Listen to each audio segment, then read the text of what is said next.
Let me tell you something that most people get completely wrong about what's happening between Russia and Iran right now. They see military cooperation, weapons transfers, maybe some diplomatic coordination, and they think this is just typical alliance behavior during wartime. Two countries under Western pressure helping each other out. Makes sense, right? But here's where it gets interesting, and honestly, this idea flipped my entire understanding of how these partnerships actually function. What's emerging between Moscow and Tehran isn't a traditional alliance at all. It's something far more structural, far more durable, and far more consequential for the global system than a temporary marriage of convenience. There's an architecture being built here that most analysts are missing entirely, because they're looking at the surface transactions instead of the underlying logic that's driving them. Think about what alliances usually look like when countries face external threats. You get coordination meetings, joint statements, maybe some weapons sales, intelligence sharing when it's convenient. But the relationship remains fundamentally transactional. Each side calculates whether cooperation serves immediate interests, and the moment those interests diverge, the partnership weakens. That's the normal pattern. That's what everyone expects to see with Russia and Iran. Except that's not what's actually happening. What's being constructed right now is a deeply integrated production and logistics system that creates mutual dependency at the industrial level. Not political alignment that shifts with leadership changes. Not ideological solidarity that fades when convenient. Structural integration that becomes harder to reverse with every passing month. The key insight comes from understanding how modern military-industrial complexes actually operate.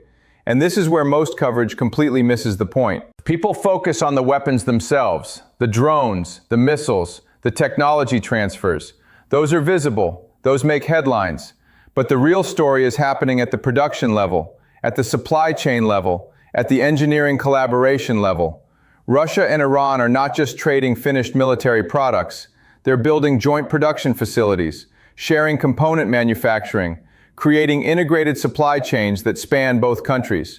When you do that, you're not creating an alliance that can be turned off with a policy shift.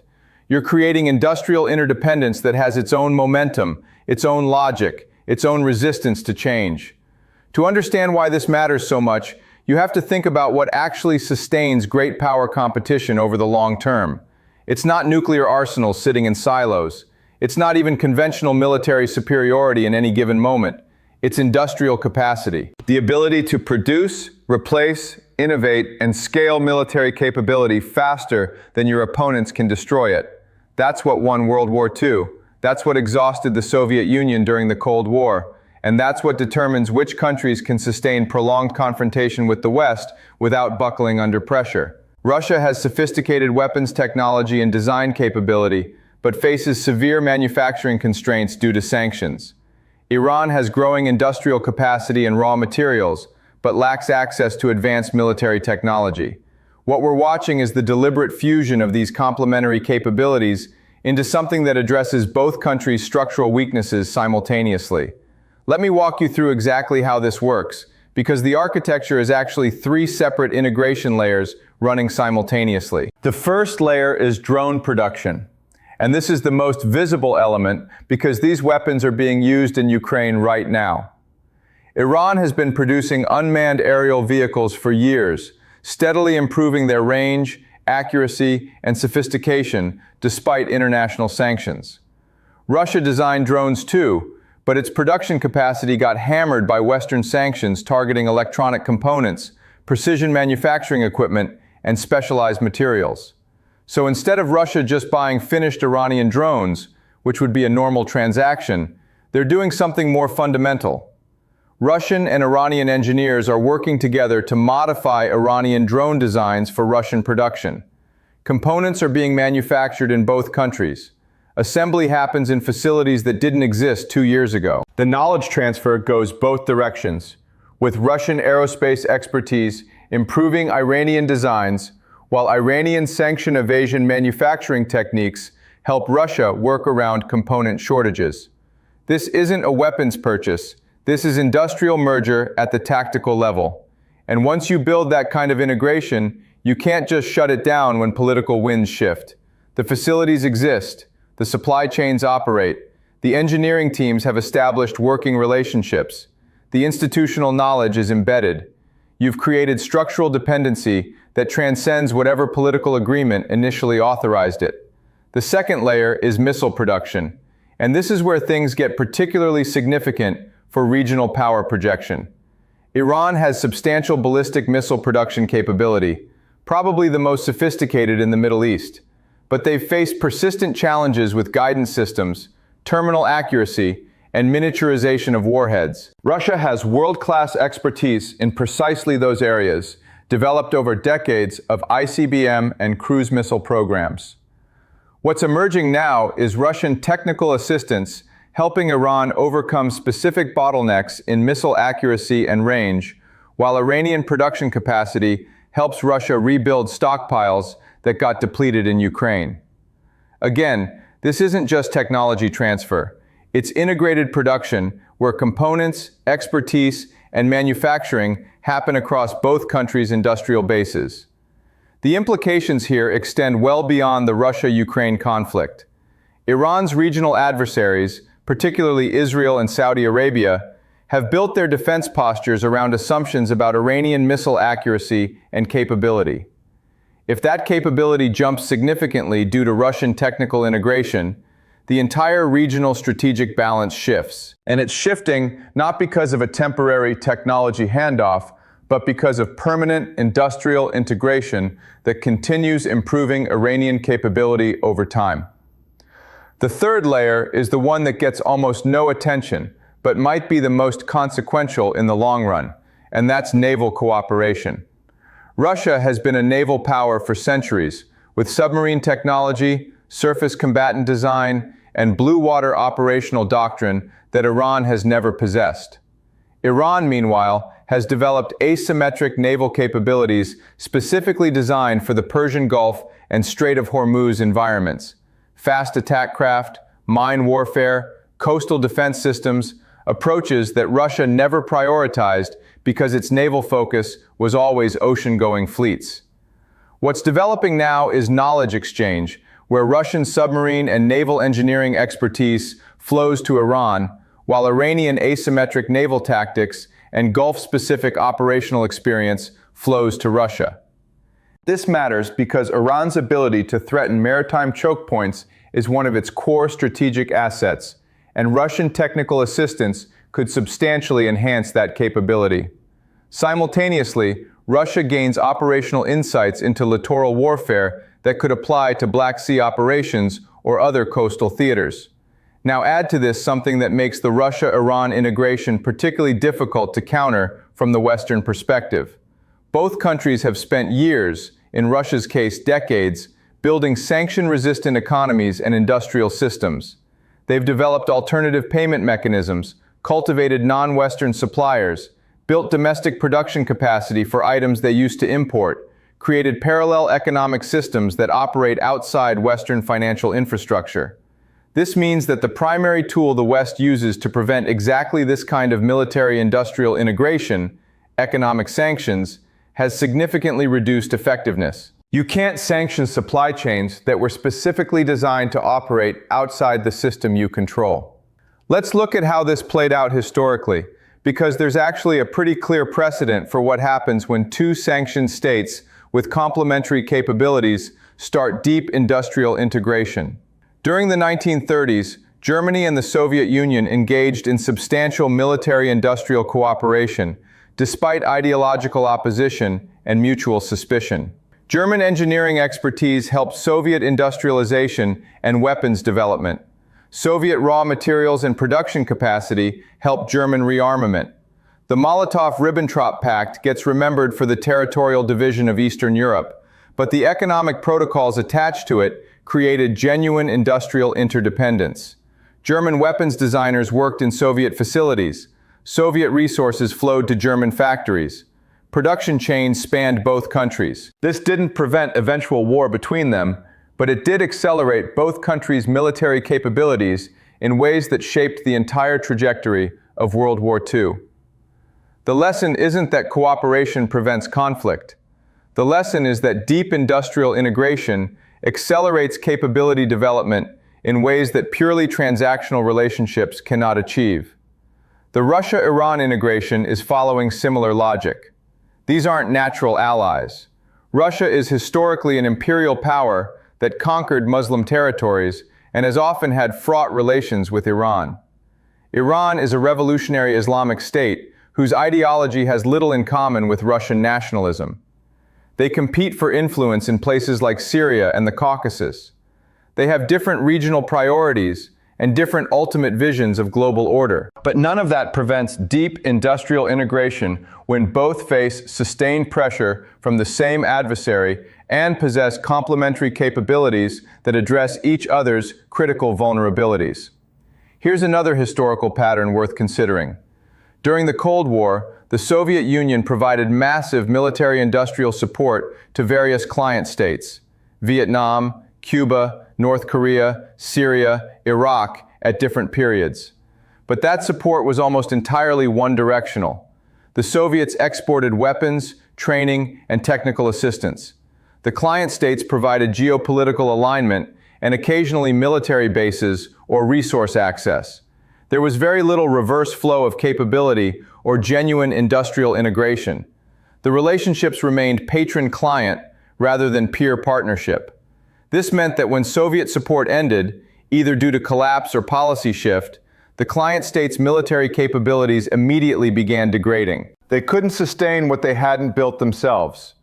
What's different about the current Russia-Iran integration is that it's genuinely bi-directional. Russia needs Iranian production capacity, sanction evasion expertise, and operational insights. Iran needs Russian technology, engineering knowledge, and strategic depth. Neither side is purely dependent on the other, but both benefit substantially from the integration. This creates resilience that patron-client relationships lack.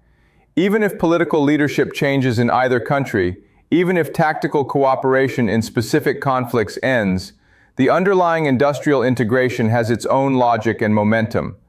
Think about what happens when you build joint production facilities. You're not just creating a factory, you're training workforces in specific skills. You're establishing supply relationships with dozens of component manufacturers. You're creating engineering teams that have learned to work together despite language and cultural barriers. You're building institutional knowledge that exists in the organizations themselves, not just in political agreements. Shutting that down doesn't happen with a policy decision. It requires actively dismantling industrial capacity that's generating economic value, employing people, and serving strategic interests. The political barriers to reversal become substantial. Now let's talk about what this means in practical terms, starting with the immediate tactical implications for conflicts currently underway. In Ukraine, Russia's ability to sustain drone and missile strikes depends increasingly on production capacity that's integrated with Iran. This isn't about stockpiles that eventually deplete. This is about production lines that keep operating. The West has provided Ukraine with substantial air defense systems, and those systems have been effective at intercepting individual strikes. But air defense operates on an attrition logic. Each interception depletes the defender's missile inventory. If the attacker can produce strike weapons faster and cheaper than the defender can produce interceptors, the attacker wins the attrition race, regardless of tactical success rates. The Russia-Iran production integration is specifically designed to win that attrition race by leveraging Iranian manufacturing scale and cost efficiency with Russian technical sophistication. For Ukraine and its Western supporters, this creates a genuinely difficult problem. You can't solve it just by providing more air defense systems, because the production economics don't favor the defender. Western precision air defense missiles cost hundreds of thousands to millions of dollars per unit. Iranian-designed, Russian-produced attack drones cost tens of thousands per unit. The cost-exchange ratio is catastrophically unfavorable for the defender. And unlike previous conflicts where the West could simply outproduce opponents through industrial superiority, Russia and Iran combined have manufacturing capacity that's comparable to Western defense production in relevant categories. They can produce drones and missiles at scale, continuously, using supply chains the West can't easily disrupt. At the regional level, the implications cascade through the Middle East power structure in ways that most analysis isn't adequately accounting for. Israel's military superiority in the region has rested partially on technological advantage, the assumption that Israeli systems are qualitatively superior to anything regional opponents can field. But if Iranian missiles and drones start incorporating Russian guidance technology, electronic warfare capabilities, and targeting sophistication, that qualitative gap narrows significantly. Israel can still maintain edge through its integrated air defense networks, its intelligence capabilities, its operational doctrine. But the margin of superiority shrinks, and in military terms, narrowing margins mean higher costs, higher risks, and harder strategic calculations. Saudi Arabia faces similar pressure from a different angle. The Saudis have spent decades building military capability through American weapons purchases, buying finished systems rather than developing indigenous production. That approach works when you face opponents with limited capability and when your supplier relationship remains stable. But it creates dependency. If Iranian capability improves through Russian integration, while Saudi capability remains dependent on American supply decisions, the regional balance shifts regardless of current weapons inventories. And the Saudis are clearly reading these signals, hence their recent diplomatic outreach to Iran and their increasing distance from reflexive alignment with American regional policies. Turkey represents another interesting case. Turkey is a NATO member, but has increasingly pursued independent strategic policies, purchasing Russian air defense systems despite American objections, maintaining economic ties with Iran despite sanctions, positioning itself as mediator rather than partisan in various regional conflicts. The Russia-Iran integration reinforces Turkey's incentive to maintain strategic autonomy. If Moscow and Tehran are building durable partnership, Turkey benefits from keeping lines open to both, rather than committing fully to Western alignment. This doesn't mean Turkey abandons NATO, but it does mean that NATO's southern flank becomes less reliable for operations that Turkey perceives as contrary to its interests. At the global economic level, this integration accelerates patterns that were already underway, but at speeds that catch Western policymakers unprepared. Energy markets provide the clearest example. Russia is the world's largest exporter of natural gas and second largest exporter of crude oil. Iran has the world's second largest natural gas reserves and fourth largest oil reserves. Together, they control something like 40% of global natural gas reserves and 15% of oil reserves. They're not acting as a cartel, at least not yet, but the deepening partnership creates potential for coordinated energy policy in ways that could substantially impact global markets. Here's where the systems-level thinking becomes essential. Global oil and gas markets operate on relatively thin margins between supply and demand.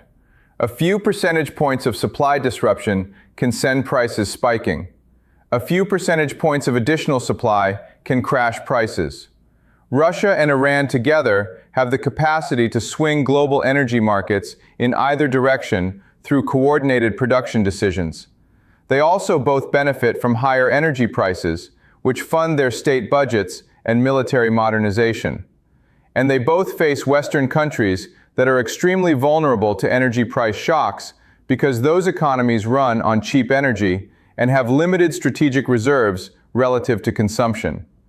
This creates a strategic lever that didn't exist when Russia and Iran were merely both energy producers. Coordinated energy policy between them, even informal coordination, even just parallel decision-making driven by shared interests, gives them meaningful influence over global economic conditions. And that influence compounds when combined with their other points of leverage: choke point control in Iran's case, nuclear weapons in Russia's case, proven willingness to accept economic pain in both cases. The financial dimension deserves serious attention because it's accelerating faster than most people realize. Russia got ejected from SWIFT and other Western payment systems after the Ukraine invasion. Iran has been excluded from those systems for years due to nuclear-related sanctions. Both countries have been forced to develop alternative payment mechanisms, bilateral currency arrangements, barter systems, cryptocurrency channels, anything that allows trade to continue outside Western financial infrastructure. China has been developing similar alternatives through its digital yuan and alternative payment systems. Now add Russia and Iran actively integrating their workarounds, sharing expertise on sanction evasion, coordinating on payment mechanisms that exclude Western oversight. What you're watching is the early formation of a parallel financial system. It's not coordinated through formal institutions yet. It's not challenging dollar dominance in overall global trade yet, but it's growing, it's gaining sophistication, and it's specifically designed to operate in domains where Western financial control can't reach. Every time the West imposes sanctions, it accelerates development of these alternative systems. Every time Western payment networks exclude another country or entity, it drives more actors toward the parallel systems. The network effects start working in reverse, where instead of everyone wanting to join the dominant system, sanctioned actors and countries concerned about potential future sanctions build the alternative.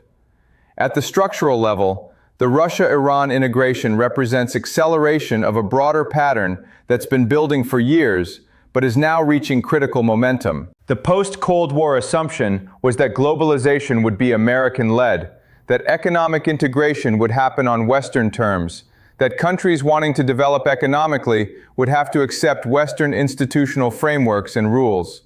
That assumption worked reasonably well for about 20 years. Countries that integrated into Western-led systems, China most prominently, gained enormous economic benefits. Countries that resisted integration remained relatively poor and isolated. But that dynamic started shifting around 15 years ago, and it's now shifting rapidly. Countries can integrate economically without accepting Western political frameworks. They can build industrial capacity without Western technology dependence. They can access global markets without Western financial intermediation. China proved it was possible. Russia and Iran are now demonstrating it's replicable. And every other country watching this calculus is updating their strategic assumptions about whether Western alignment is necessary for development and security. The West still has enormous advantages: technological edge in many domains, established institutional frameworks, military superiority, enormous accumulated wealth, network effects from incumbent system dominance. But those advantages are eroding in specific domains, and the erosion is accelerating. Military-industrial production is one of those domains. The West outproduced everyone for decades because it had superior technology, capital, and industrial organization. But if Russia and Iran can build integrated production systems that match Western output in specific categories, drones, missiles, artillery, then the production advantage disappears in those categories. And if that integration model proves successful and starts spreading to other country pairs or groupings, the West's ability to sustain military superiority through industrial output comes under genuine question. So when you zoom all the way out and look at the complete picture, what you see is not just two sanctioned countries helping each other in a temporary alliance.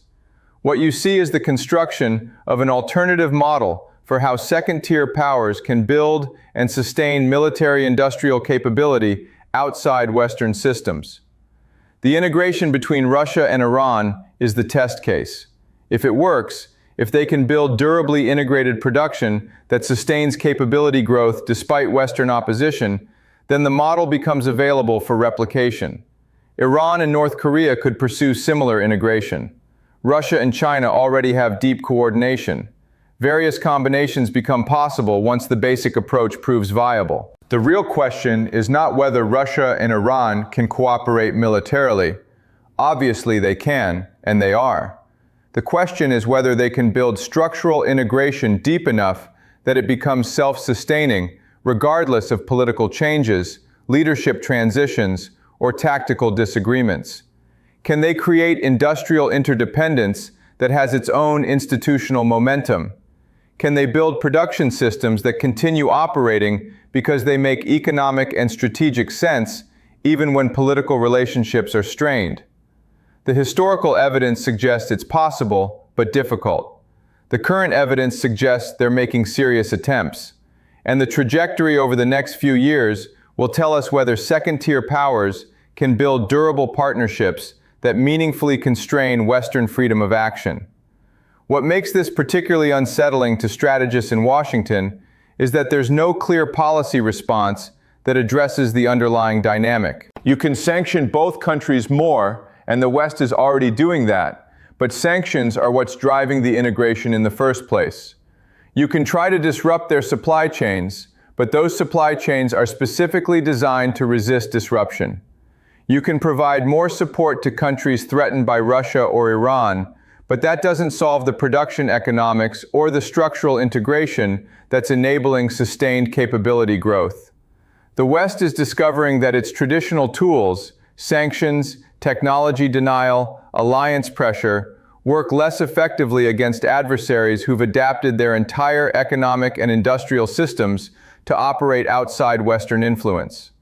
The next time you hear about Iranian drones in Ukraine or Russian technical assistance to Iran's missile program, try holding all of these things together in the same frame. The weapons transfers, the industrial integration, the alternative payment systems, the coordination that's happening at levels most reporting never reaches.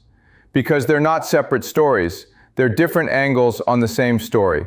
And that story is about how the global system fragments when second-tier powers figure out how to sustain themselves outside the institutional framework that's dominated for 3 decades. Empires don't fall overnight. Systems don't collapse from single shocks. But they do erode when the underlying logic that held them together stops operating reliably. And right now, the conditions for that erosion are assembling with remarkable speed.